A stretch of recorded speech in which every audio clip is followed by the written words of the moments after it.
Hello, everybody. We are back again. Well, I guess possibly back for the first time.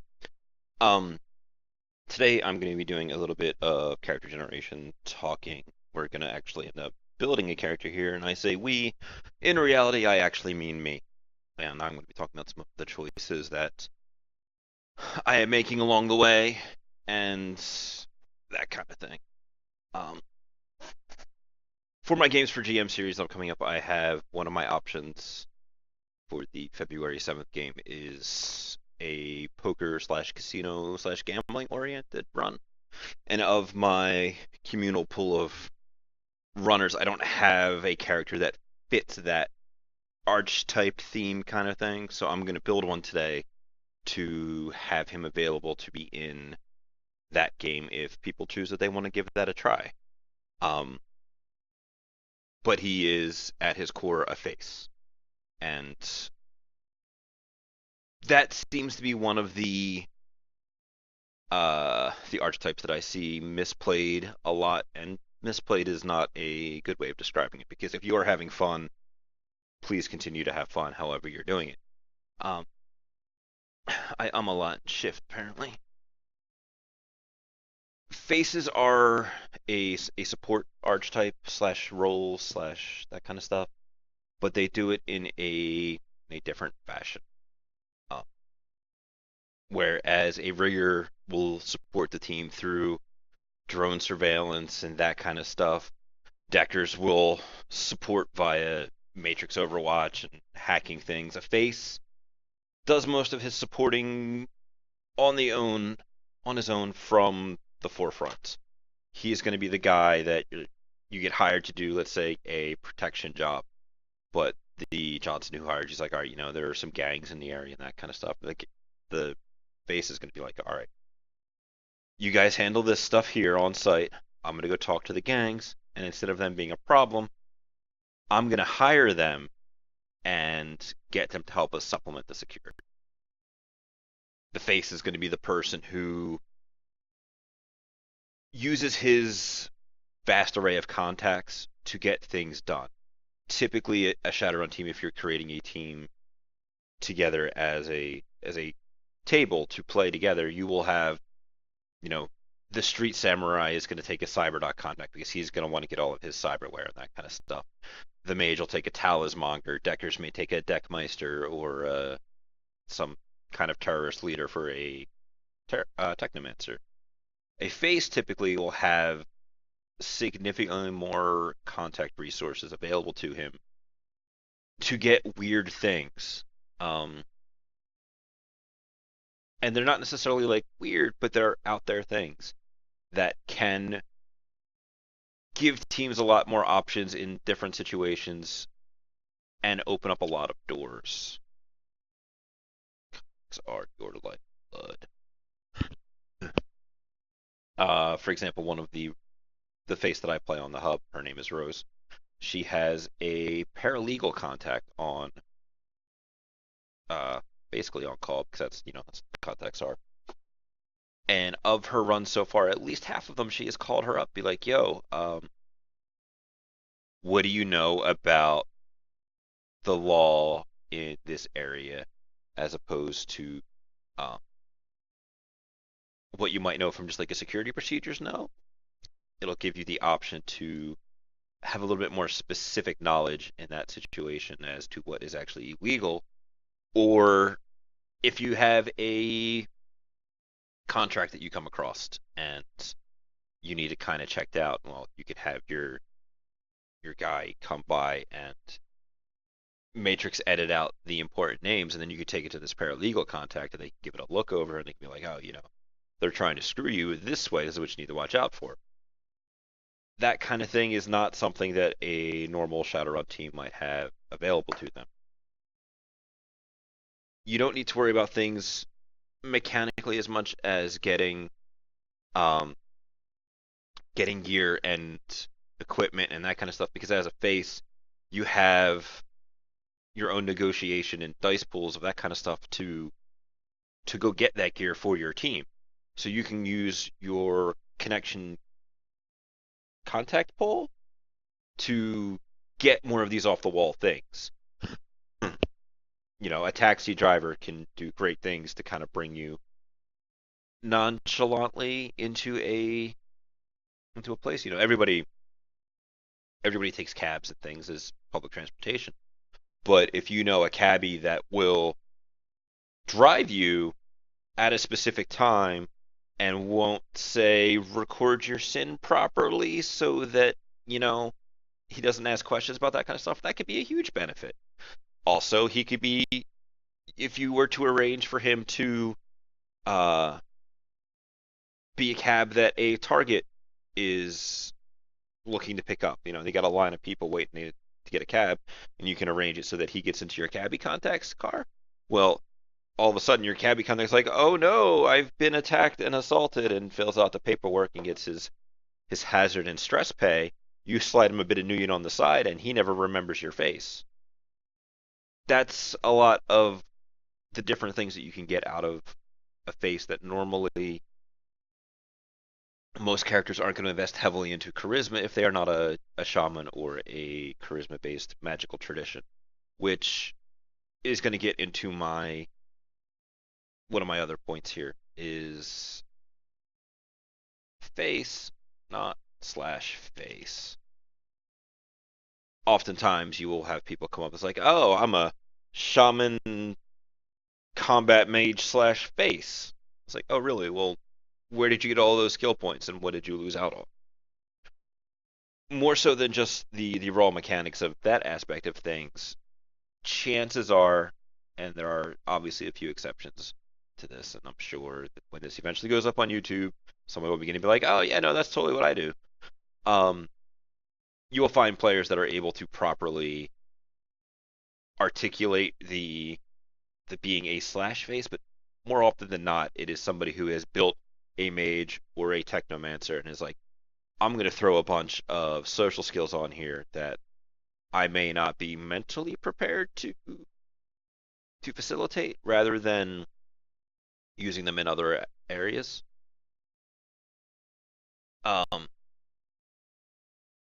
It's not necessarily a required thing to have for a team. Like, it's nice to have, but you don't need to try and twist your concept of I was a mage, but since I'm a shaman, I'm going to throw all this con dice in here so that my team has a face. You don't need that.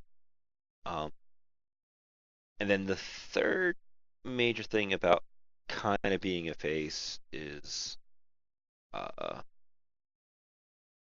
important stuff, because I can't spell, isn't mechanical. To play a face well, you're going to need knowledge of the setting and a bit of social engineering, because that is exactly what your character is going to do. As long as your GM is capable or willing to work within the realm of what makes sense. What I mean by this is, as an example, on a run that I was on as a face, we were infiltrating a place during Christmas time. We were posing as carolers. We tanked our performance roll to sang, not to sing without sucking. So when the security guard comes up to us and it's like, all right, these guys are cute, but they got to get out. Immediately, it was a move in to engage him socially, get within a conversation range, and in the con dice, it was like, oh, no, I'm sorry, I didn't realize we had some holiday cheer beetles slotted. Hold on, and then pull out your comm link, mess with it, like, good now, turned it off, and then you drop that fake drunk actor, that fake super caroling actor, that kind of thing. So it allows like that bit of setting lore, and it lends a bunch of credibility to the lie that you're throwing. It's like, rather than just coming at your GM with, I'm gonna con him, here's dice. That, as a GM, I would give the guy a whole bunch of extra resist dice because you didn't really sell it to me a whole lot. Whereas if you have a good selling point and you sound confident, more so your character sounds confident in what he is selling, that gives you a better chance of success. Whereas if it is this is my first day on the job, where do I go to see your secret laboratories? I'm sorry, our secret laboratories. That's not a good con. That should be shut down pretty hard by GMs. Now, if you have supporting evidence and that kind of stuff, that would be uh, slightly different. So enough on the little bit about thought processes behind a face and that kind of stuff, and more onto the actual mechanics. Um, Oftentimes I will see people go for giant dice pools because they'll pick an adept and they'll take many ranks of cool resolve or improved ability, the seducer, mentor, spirit, that kind of stuff. Um, you don't need you don't need a huge dice pool to be a face. Most people who are going to be resisting your lies are somewhere in the 6 to 9 ish range for a normal person, and you can use the social modifiers table to really push things in your advantage. Stuff like having a disguised uniform, looking the part, using the right kind of speech, that helps. Supporting evidence, if you can have your decker mess with their stuff and have an appointment entered into their system that you're supposed to be here under the fake sim that you're supplying, if you can get in there and get not necessarily the security guard's name, but his boss's name, and throw his boss's name, is like, oh, you don't want me to get Steve down here. He's going to ride you if you do that. So, I'm going to take this magic and I'm going to toss it. I don't want to deal with that because that's not exactly great. Yeah, I could do it, but not terribly interested in that right now. Um, for the concept we're working on based off of this gambler, let me switch back over. Um, I decided that he is going to be a bit of a drifter. He is coming in and out of town because that plays on the old tropes of, the Wild West. Blow into town, cheat like woe at cards, get a bunch of money, roll out before the law is on you. So that's the theme that we're going with this guy. He's your classic drifter, your con artist, but he's not going to be the kind of person that stays in town. Gonna look to get some of that details come through in his stats and off of his sheet and that kind of thing from the get-go. We're going to slide metatype down to the bottom for now because I don't know where we're going to go with that, and I'm going to slide resources down there as well, which leaves us with the choice of attributes and skills for our A or B priority. Typically, a face is going to require a lot of social skills. There's con, impersonation, performance. I cannot remember the other one. That pause is going to be great for everybody in the future. And then etiquette, leadership, negotiation. They make two really nice skill groups, so I like to take at least a B or sometimes an A if I want to be more of a skill monkey team support than a more dedicated facial type person. So I'm going to start off with B for skills, and we'll see where this character ends up by the time we move on with things. Beyond that, there are a lot of other supporting things. Disguise is really nice to have. Sleight of hand can also be incredibly helpful. The just Shadowrunner standards of sneaking, perception, and a weapon skill also really, really important to have. You can throw in intimidation, but intimidation is kind of dependent upon your GM. Could get away with, like, I could get up in that guy's face, or I could spin him a lie of his boss is coming downstairs and you might want to look busy instead of being up in my face. It could work either way. For this guy, he's not going to be a terribly intimidating person. He's more on the sly. I'm gonna run from my problems kind of thing because that is way easier for that. Why am I looking at chat? So we're gonna start off this way. We're gonna boost everything with 3, so we're nice and average. And then we will go from there. An important thing to remember is that charisma is not how good looking you are. It is not, oh my god, they are so beautiful. It is a strength of personality that also is a little bit to do with your physical attractiveness. That'll do more upon the people that you're interacting with and that kind of stuff. Um, for an example, your overweight car salesman, he's not going to have a lot of his charisma come from his physical attractiveness for most people. However, he's going to have a strong force of personality. He's going to come in, he's going to be chummy, he's going to be your buddy, but in reality, he's just trying to get you into that car so that he can make his buck. He doesn't actually really care. He's just telling you what you want to hear, and you're gonna notice this more in your actual in real life day to day thing if you start to look for it. Like when you go to the supermarket and those people are there and they ask, "Oh, hey, how was your day?" They don't care.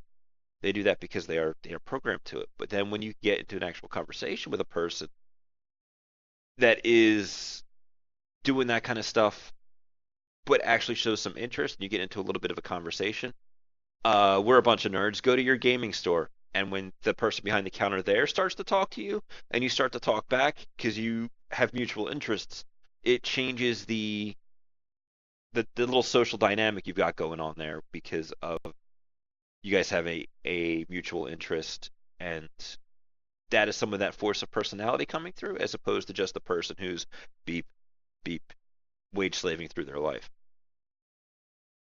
Um,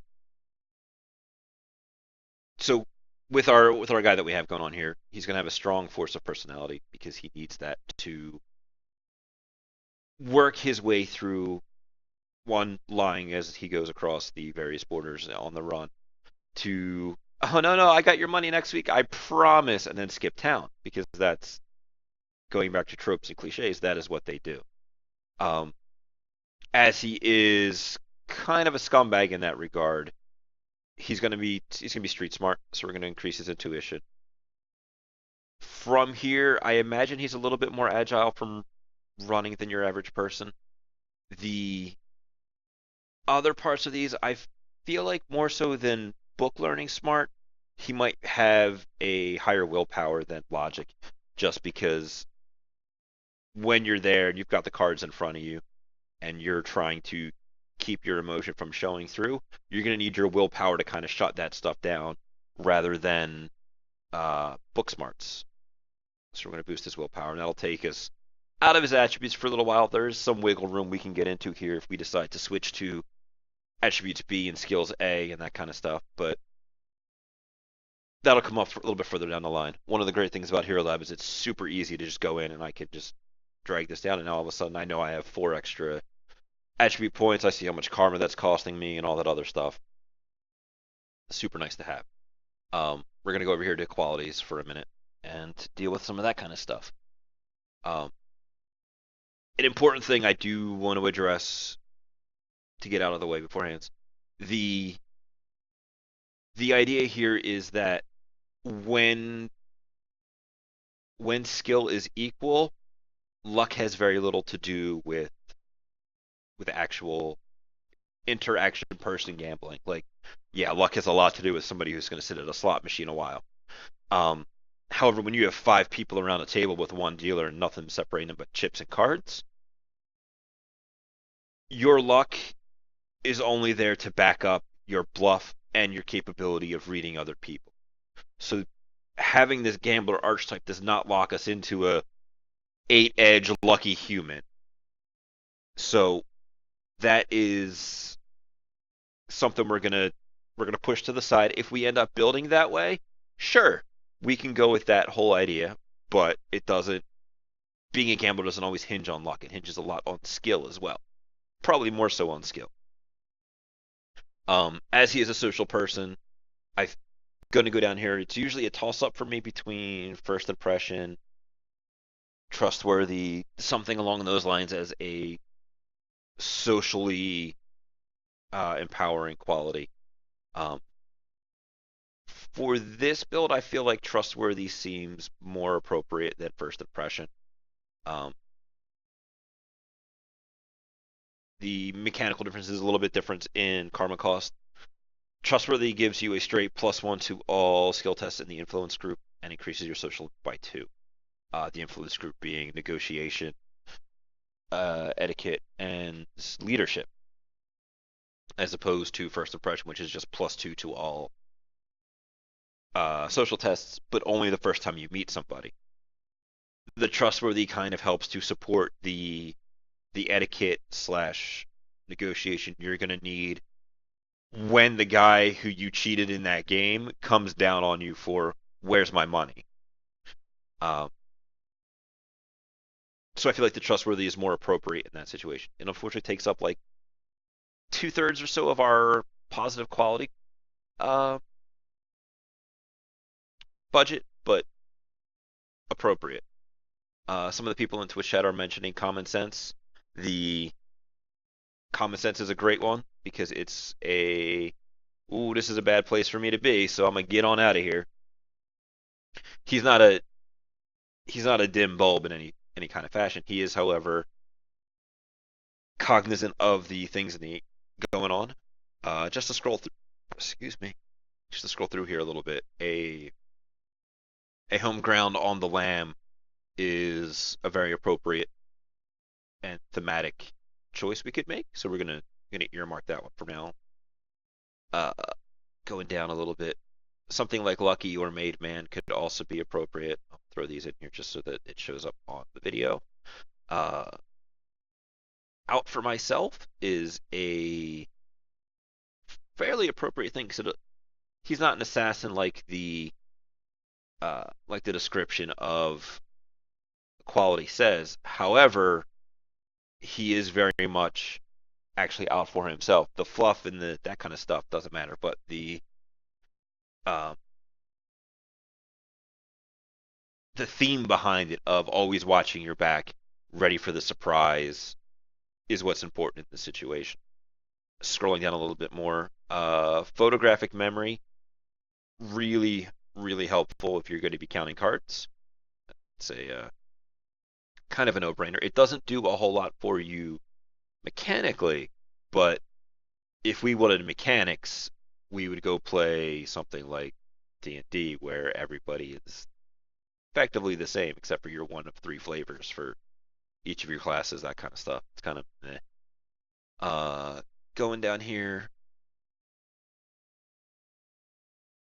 too pretty to hit could be appropriate. I'll throw that on there and we'll do some math and see how much space we have left. Um, and I really like knowledge skills, so I'm going to throw School of Hard Knocks on there as a potential thing. And then we're going to come down here into negative qualities, and we'll then trim these all down a little bit. Um, Bad luck is one of those things that, while not required for this idea that we have, could lead to a lot of different reasons as to why he's going through and doing the things that he's doing. Um, Bad rep, big regret, those kind of things. They could fit as well, but they are also on the easier side. I kind of like the idea of bad rep, but at the same time, we're going to skip past it for now, maybe come back to it. Uh, uh, Combat paralysis is a quality that you will see on a lot of faces that post up because they're going to be like, well, I'm never going to get any combat anyway, so I'm just going to kind of take it for a sort of free karma. However, he's not the kind of person that's going to get paralyzed when he's in a bad spot. He's immediately going to go to the lie. He's not going to freeze up and he's like, I got your money next week. Look, Eduardo stole it from me. I got to get it back from him and that kind of stuff. That's not our man here. Going down here a little bit.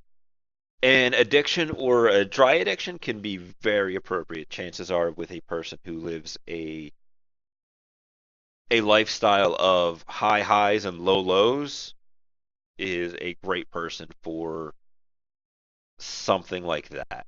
Um, we will bookmark that for later as we kind of get through this and kind of decide what we're going to do as far as that goes. Uh, Coming down here, a little bit more family curse. It has it kind of fits with that idea, but at the same time, if we're going to be doing the dry addict or addiction aspect of things, the I don't want to double up too much, especially when the family curse is going to come back to hit you hard when you screw up. Down a little more, I think.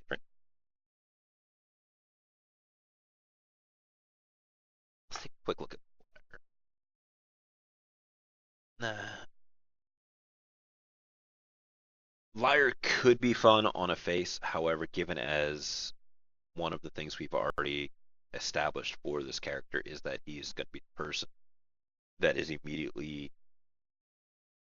trying to talk his way out of his problems, the liar is just not going to be fitting with that, considering, oh, he's a liar, so he can't talk his way out of anything. It just doesn't work mechanically slash um, thematically, and thematically being more important than that. What is like? No, I'll skip that. Low pain tolerance, probably fitting. Most likely does not like getting hit and physically involved in things. I imagine him doing almost anything he can do to not get whacked. Quite literally, actually. Um, I do I do imagine Thrill Seeker fitting in here, as he is a as a gambler. He is always willing to take risks, and it doesn't always necessarily have to be with cards. Um, the the big payoff is one of the worst drugs that you could be addicted to, and by having it a quality, the GM is, you know, you could be walking down the street in a nice in a nice area of town, and some dude's running 3 card digital Monty over there. All of a sudden, it's like, well, that's interesting. It fits in with um, the idea of this gambler aspect here. Um, then basically done, because Hero Lab doesn't have hard targets or Rigor 5, and I don't really think there's anything else in here that is super appropriate. There's other weak things, Vendetta, Wanted. Um, Feels good to be wanted, or maybe not. They should be worth at least 25,000 new yen. You know what? Let's do wanted, because that was one of the things from where to go we were talking about. That will also let us drop bad luck off of our quality list here, and we'll drop this dry addict instead. I'm gonna add records on file, because he's definitely got probably arrested and thing. And we're gonna go with 2 recs of this. One for Horizon, because I imagine they are the big casino owners. He has long since not been allowed in there. And then we're gonna do Ares to support Loans or Knight Errant having information on him. Given as we toss the luck thing on bad luck, we're gonna toss Lucky. We're gonna toss Made Man. He's not the kind of person to be tied down to any one place for too long, so we're gonna go with that. Um, I really like the School of Hard Knocks and Photographic Memory. Uh, get rid of Too Pretty to Hit, because that's not actually that useful for us as right now. Um, 7 over. Hmm. This gets a little tough, and I will let the Twitch chat make the decision. Do I get rid of Common Sense and Out for Myself, or Common Sense and School of Hard Knocks? You guys make that decision. Which I guess give it common sense. So he has that common sense. He wouldn't be gambling with other people's money. So out for myself or School of Hard Knocks. You guys get to decide as I click over here to skills and kind of start on that. The B skills priority works out really well for faces because it allows you to go down here to your influence group and you can just grab that at rating 5 right off the bat. And that'll handle most things you need as far as that goes. Leadership can let you do a lot of cool things. This guy isn't necessarily a leader type situation. I imagine his leadership takes the form of more telling you the lies that you want to hear to get the results that he is looking for. Granted, I can't throw con at my teammate to make him move initiative faster, which as leadership would do, but it's a sort of mechanical stand-in, and the etiquette works out really well. Apparently, I did not fix my headset thing turning off because now it's still doing that. We're going to go down here. We're going to pick up some of the standard skills: perception, sneaking, grab palming.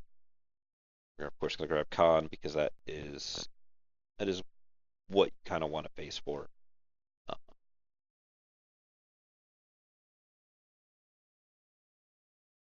Grab pistols because the classic hidden arm slide holdout pistol is one of the great things about the various gambler aficionados. So we're going to grab a holdout spec. That away. In palming, we totally need a gentleman specialization for all of the sleight of hands that one does when they are shuffling cards one-handed, getting things uh, to appear when you want, and to do all of your wonderful stealing. Given as we are a gambler, we're going to need a perception really high because we need to catch all of the tells that various people are doing. Likely even with a visual specialization, just so that we were able to see all of the little things. Sneaking, we're going to put a couple of points in, and we're going to get a urban specialization because this guy doesn't. Less the idea of doing it for the mechanical aspects, more the he's never really been anywhere else. He's not the kind of person to go hang out in the woods and do all of that stuff. He's going to be the guy sticking to the towns, the cities, and going from there.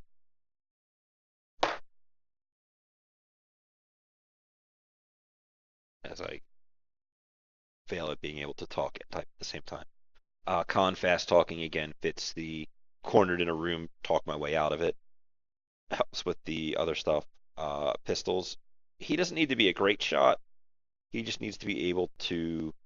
I guess that's my great shot. He just needs to be able to put fairly accurate stuff on there. Most likely catching people by surprise and doing that kind of stuff. We have 9 skill points left. So coming down, disguise probably really important. Give it a second as I continue to look. Yeah, most of this other stuff isn't real super crazy relevant. I will grab performance. The idea being when I want to intentionally give a tell, I would, as a GM, ask you to roll performance rather than con. Mostly because I'm a jerk, and it's forcing you to use other skills that you have. We're going to grab disguise. And then something I always like to do is grab 1 rank in the athletics group. Because that time when you need to roll a sprinting test, you don't want to be defaulting on it. GMs are well within their right to deny you use of edge on skill tests that you don't really have a good chance of coming out on, especially for some of the things that you might be defaulting on. So right now with his with his strength of 3 in a sprinting test situation, he would be rolling. Um, he would only be rolling 2 dice. We grabbed the athletics group. We're now all of a sudden rolling 4. We're a lot safer from glitches and critical glitches and all of that other stuff. Uh, and we don't necessarily have to go with our edge in that situation. For disguise, we're gonna go cosmetic because he's got to look good. He's got maybe a little bit high of an opinion of himself. But we're gonna sit on those other 2 skill points for now and see what we can come up with as we go on. Uh, I believe chat decided that Out for Myself is more important than School of Hard Knocks. So we'll get rid of that. Take us back down to have 20 karma still to spend. We still haven't picked a race. He could be anything but a troll, really, at this point. Um, I will go into detail on some of the gear things in a little bit. Um, he could even still be, I believe, a 7-inch human. Yeah, but we don't need that. I paired up now. Can't take that off. Whoops. Deal with that later. Knowledge skills. First, he's going to know English. That just screwed. 4 knowledge skills. We're going to do games of chance because that is who he is. We're going to put a bunch of points into that. Let's go the full 6. And we're going to have a specialization of cards. That really, I don't want to say like slam home the idea that we're getting into of the gambler, but that is kind of our intention here. And that kind of stuff. Organized crime, also great because that is going to be something that comes up fairly often in most Shadowrun type situations, and they do a whole bunch of gambling type things. Another one is likely going to be drugs. Oh no, we took that off of him.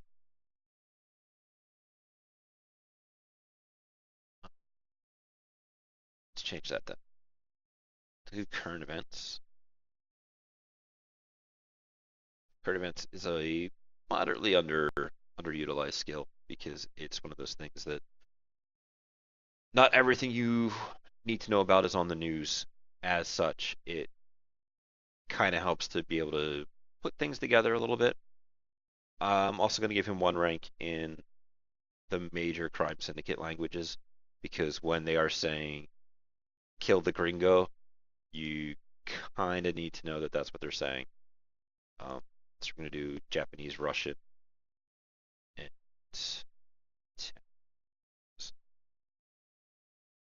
and as this whole gambler idea always seems to happen in the southern area of America, where I'm going to throw a Aslan for Spanish in too, as he has a little bit of. I imagine him coming up from there, that kind of thing. I'm going to skip out on a lot of the money expenditures. About 30,000 of that is going to be for an air quotes standard runner pack. This is, a gun or 2, a rating 4 fake sin, maybe a rating 2 secondary fake sin, that kind of stuff. Because that's really boring for me to sit here and click through while you guys are here. But what we're going to talk about is augmentations, because we went and made our face a Monday. Here's where a lot of people are going to be different, because a lot of people will probably go, "Oh, get tailored pheromones 3." That probably doesn't necessarily fit in this situation because, for one, with a poker type situation, tailored pheromones are easily defeated via a cyber nose. That being said, I'm totally getting him a cyber nose because he's going to want a way to defeat other people's tailored pheromones, which is a sort of easier way of rather than you get a bonus from your tailored pheromones, I get a bonus from my tailored pheromones. Now you don't get a bonus because I will just cyber nose you all. So I scroll through here. Forget my hide.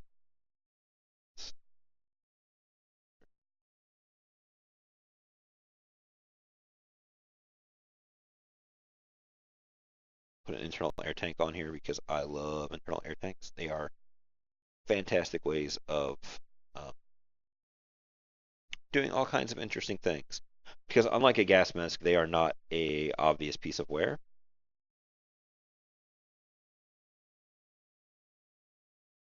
They are very much a internal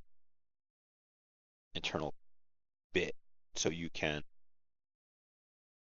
uh,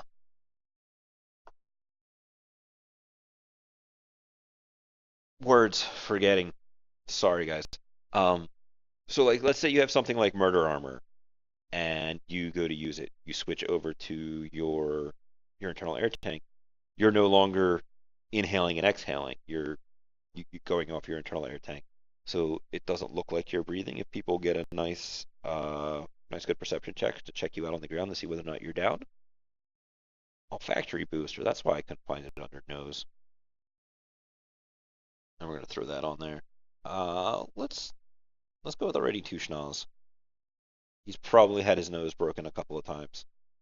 Uh, a couple of other things we're gonna throw in here. A math SPU is gonna be uh, not necessarily super effective, but it will fit with the counting cards idea.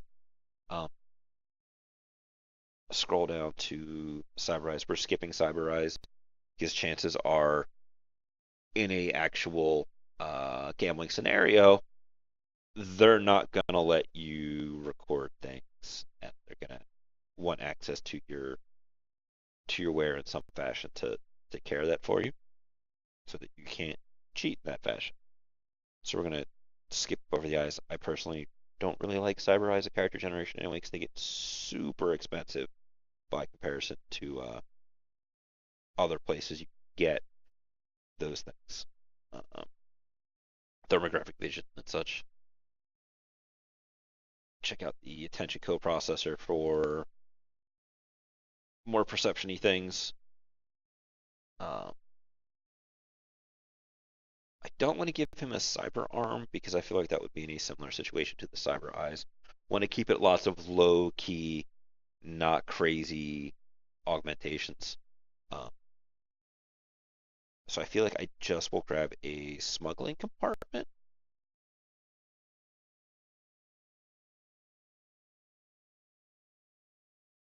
So that this way he has a way to get things in or out of places. That kind of thing. Anything else here really seeming? Let's click over to BioWare. We've only spent like 25,000, so it's not a whole lot of stuff going on there. There's a couple of interesting things, like we could get muscle toner or muscle augmentation. I will probably get muscle replacement just to kind of help out in a meat roll type thing. Uh, but part of me also really wants to get a mnemonic enhancer, which is one of the most underrated pieces of wear I feel like in the game.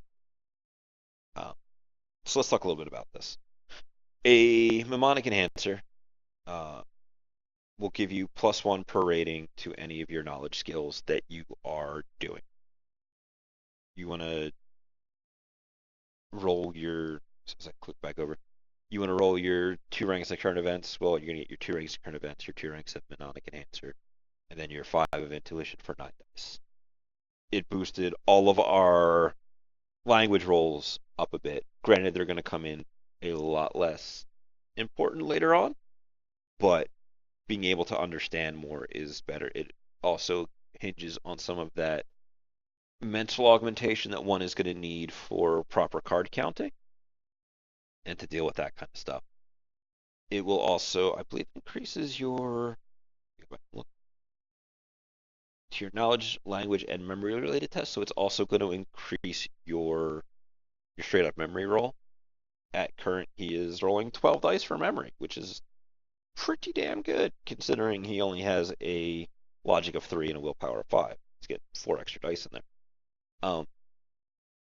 That will help with the, again, the card counting, keeping everything kind of ahead a bit. We still have like 100,000 nuyen at this area to spend. 30 of that goes for other stuff. So we can actually afford to get a muscle replacement too, which is going to make us a lot more generally useful.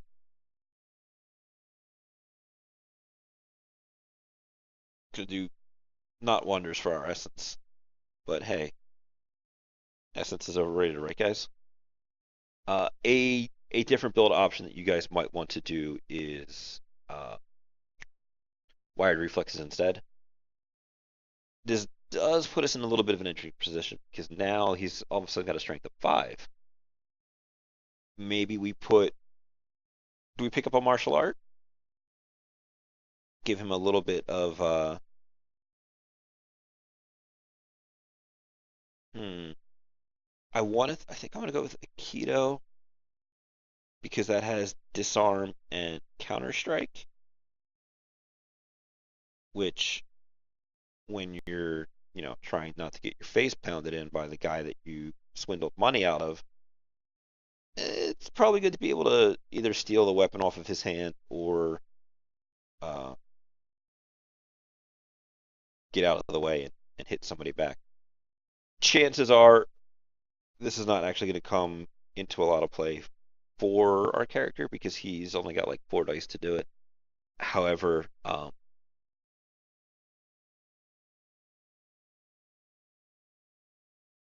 it is something that when you have edge, you can make use of. As I look over to Skype chat, not Skype chat, Twitch chat, as they try to tell me to do stuff, but we're we've moved past that for now. Not listening to you, Twitch. You have no power here. Um, so now with 47,000 million, I'm going to stop spending things for now. That'll cover our basics. Maybe even get him a motorcycle or that kind of thing. Uh, Going over to his social, he has 18 contact points that we're going to be able to spend. I feel like I got a decent idea for some of the people he knows. He's going to know a bookie because you can't be a gambler and not know a bookie. He's going to get you your games. He's going to let you place bets on other things and that kind of stuff. For the shadow business, he could maybe let you know if certain people have debts that they owe that you could use as leverage. He's going to let you know some places where you can go to for maybe like I don't have a Yakuza contact, but that bookie might know a place where like Yakuza hold a game, and you could go there, like use him as a middleman to get you that connection. Um,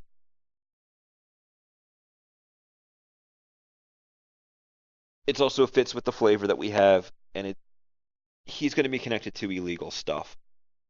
He could probably also get you to somebody that'll move a whole bunch of gear for you. Um,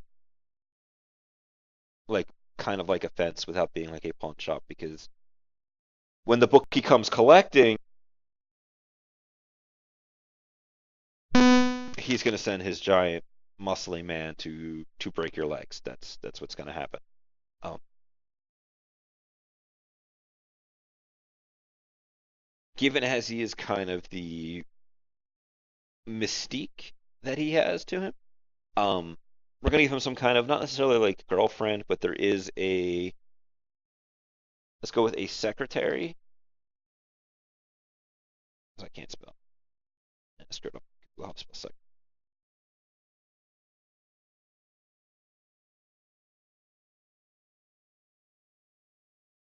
Because I'm a bad person. I can't remember this. Secretary at um I guess we'll just do Horizon. Because that'll give us some interesting interplay down the line. And I give the GM of your table a bit of a hook because does this secretary know who he actually is due to his records on file? And is she setting him up? Is she actually one of their like shadow operatives type, not like in the shadows people, but the kind of person who is going to uh, keep an eye on that kind of stuff and push those things along.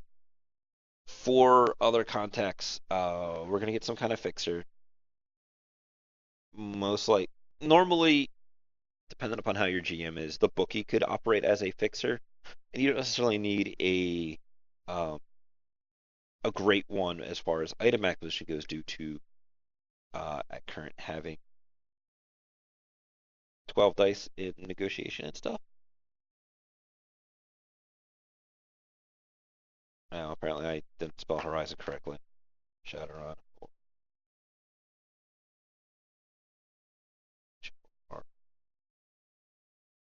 Oh, there's an extra I in there. Screw you. Um, so your fixer could be somebody that is up and coming in the shadow world, uh, a newer person, maybe a recently retired runner. I actually like that a little bit. Retired runner. Let us make his name. I think about people who I have actually retired. Um, Connection to, loyalty to, kind of fits. Um, he doesn't know you too well because you just blew into town.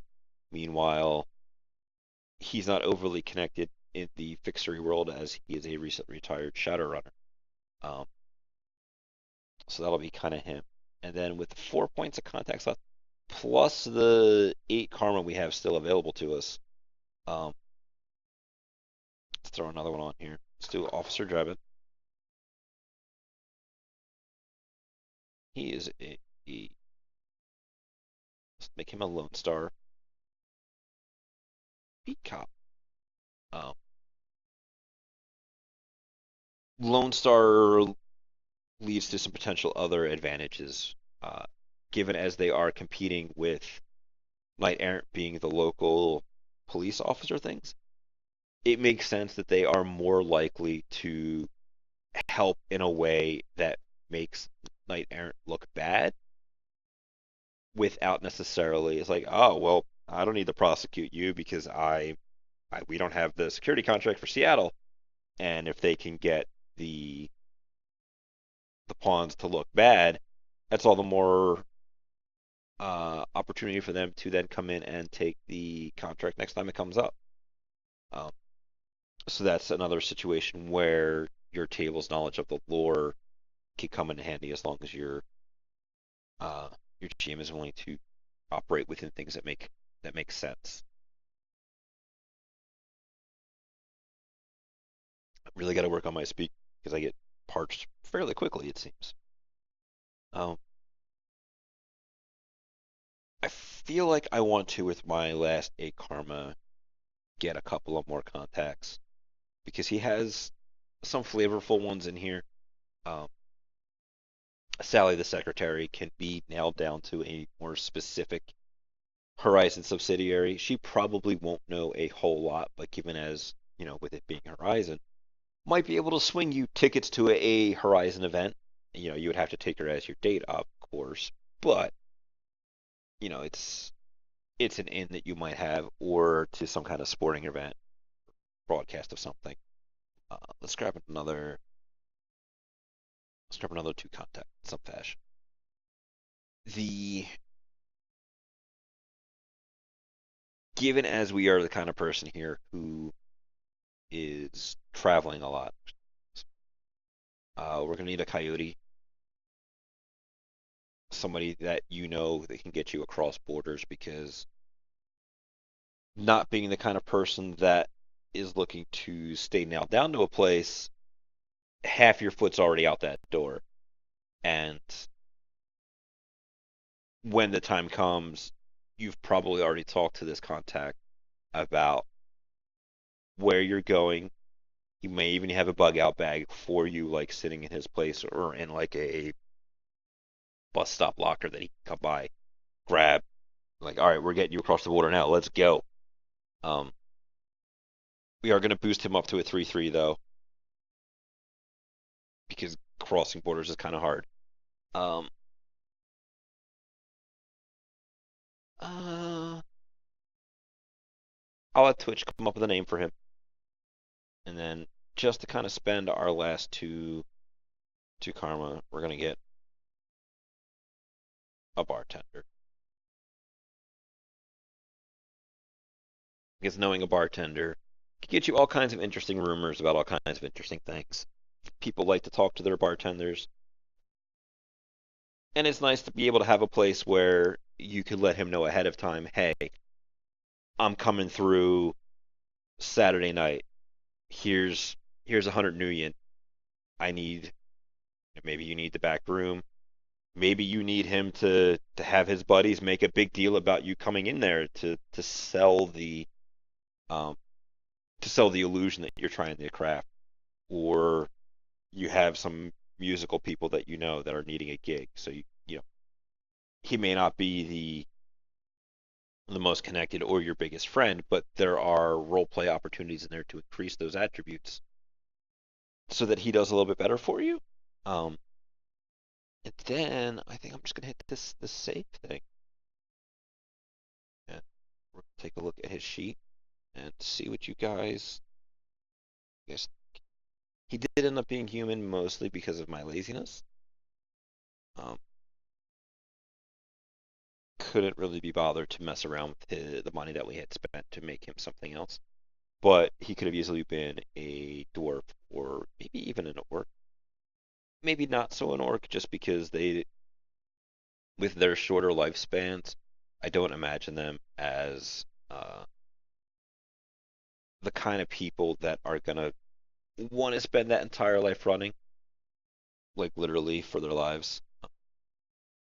Let's see, it's a PDF now.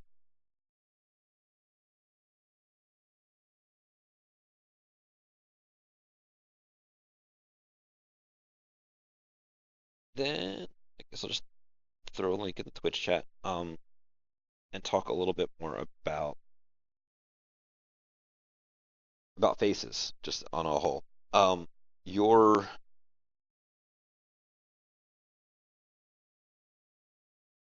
ways out of games. So as a oh, screwed up my recording. There we go. So as a face, your main I don't want to say main. You are an enabler. Um, some of the crazier and more out there plans that your teammate came up with can only really necessarily work because of a face, because they are going to be the ones that, while they may not know a person, they may know a person who knows a person, or they can spend a little time to get to know a person because they're going to have um, that social engineering, well, mechanics for one. Two, you got to get yourself in that mindset to basically manipulate people. Um, it's interesting, and there has to be a certain amount of back and forth that you have with your GM on the kind of things that you can reasonably do. Um, just throwing your giant pile of con dice and expecting it to always get you out of a situation is not going to go well for everybody. The very appropriate face hammering is not how you should do it. You need to think laterally. You need to think of other crazy things to do along those kind of ways. Um, it has a lot more to do with out of game personal personality than it does in game mechanics. Remember that, yes, we're a bunch of nerds and many of us probably have social issues. Some of it obvious, some of it not so obvious. Your character is not you. So while you may have uh, stuttering issues or like all of the ums that I am doing and all the likes that I am doing and that kind of stuff, your character does not. When you sit down for a 4 hour session to play a game that takes place over a couple of days, your character has significantly more time than you do to go over the plan in his head and come up with what he is going to say at different moments. In those situations, that is where that con/con fast talking dice pool comes in. Um, GM should never. Did I go with the ums again? Just to point that out as a social thing. My character has way more charisma than I do. I have been told I have a face for radio. That's why this works out for all of us. Um, I did it again. It is one of those things that you need to get into the improv type mindset of you're kind of rolling with it. Sometimes it is way better to, if your con fails, to just dig deeper. Maybe it'll come back around. That'll obviously depend upon your situation and that kind of stuff. Um, we throw this last bit of notes on here so that it's on the video. Out of game things, player personality is more necessary than other roles. Uh, your character has more time to plan what he's gonna say. Because as you are, you know, I'm sure most of you listening to this, wherever you are in M, aren't professional criminals. Your characters are professional criminals, so they're going to be sitting around a small poker table with a light overhead and a blueprint sprawled out across of it that you guys are planning on how you're doing this, and you're taking a couple of in-game time, a couple of in-game days time to do so.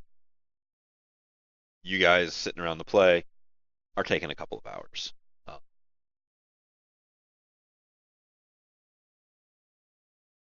character less social hangups. There are some people out there who don't feel comfortable being in that much of the spotlight, and that is something that you should uh, talk to your GM about a little bit. If that is how you are, where you don't like taking that spotlight and speaking for extended periods of time to throw a proper con or a proper social infiltration, talk to your GM about it. Maybe in the character concept stage, the social contract stage, and in that situation, don't go crazy on it. Just be like, all right, in order to get you into this building, I'm going to need a contest, a etiquette test, and a negotiation test. And if you want to pre-roll me those, I will let you know how well your con goes, and we can move on with the rest of the game. Because there are those times where everybody gets kind of put on the spot. It's like, GM should, give you a second to see if you come up with something. Maybe take a break, depending on how long you guys have been playing. But if you can't, just be like, I'm sorry, I got nothing. Um, practice will get you there, though. That being said, thank you guys very much for listening. I'm going to keep the Twitch chat open for a little while and keep streaming. I'm going to stop the recording, though. For the next one, I'm thinking either doing a rigger or air quotes the abomination. When I load this up on YouTube, make some comments. I feel like an official YouTuber asking for that kind of stuff, but hey, if I want this channel to grow with the information I'm vomiting forth from my mouth hole to reach more ear holes, I would need you guys to do that. And I really need to find out why my headset not stops, why my headset cuts out on picking up my mic when I don't have anything else playing. So thank you guys again for stopping by. I'm going to stop recording, but hanging out on Twitch for a little bit, answering other questions and that kind of thing. Thanks, guys.